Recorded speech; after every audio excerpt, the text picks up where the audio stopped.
Drunk man takes a step forward with probability of 0.4 and takes a step backward with probability of 0.6. ठीक है, एक दारू पिया हुआ आदमी एक स्टेप आगे बढ़ता है विद द प्रोबेबिलिटी ऑफ 0.4 और एक स्टेप पीछे आता है विद द प्रोबेबिलिटी ऑफ 0.6।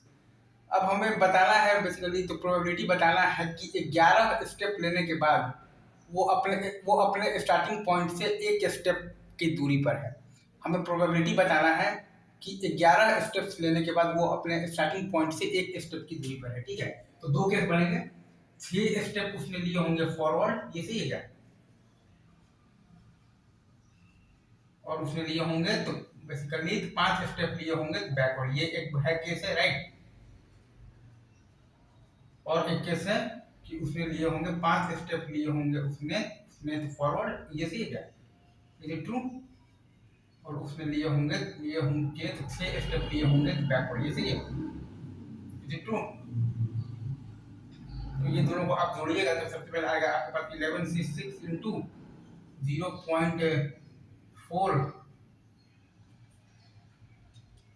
0.4 का पावर 6 इंटू है आपके पास 0.6 का पावर 4, ये सही है। और क्या है, तो प्लस 11c5 इंटू 0.4 का पावर 5 इंटू 0.6 का पावर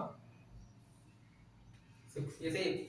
ये 6 है तो ये यहाँ पर ये 5 आएगा, ये सही है।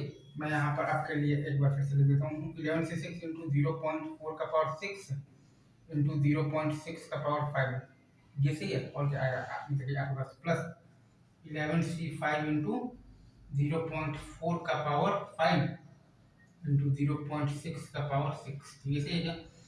ये दोनों तो इक्वली है, तो 11c5 ले लिया है आपने, नहीं तो क्या ले लिया है, तो कॉमन ले लिया है, इंटू 0.4 का पावर 5 इंटू है आपके पास 0. आप लिख सकते हैं 6 का पावर 5 और इंटू ये तो खैर आपका तो 1 आ गया है। आपका फाइनल आंसर आपके पास क्या है, 11c5 इंटू 0.4 का पावर 5 इंटू है आपके पास 0. आपके पास है 6 का पावर 5, ये सही। आपके पास फाइनल आंसर क्या है, 11c5 इंटू 0.4 का पावर 5 इंटू है आपके पास 0.6 का पावर 5, ये सही है। इज इट ट्रू और नॉट। 11c5 इंटू, इसको आप लिख सकते हैं 11c5 इंटू 0.24 का पावर 5, जैसे इज इट ट्रू। इसको आप लिख सकते हैं 11c5 इंटू आप लिख सकते हैं 0.24 का पावर 5, ये सही है क्या, इज इट ट्रू। रखो यार, थैंक यू।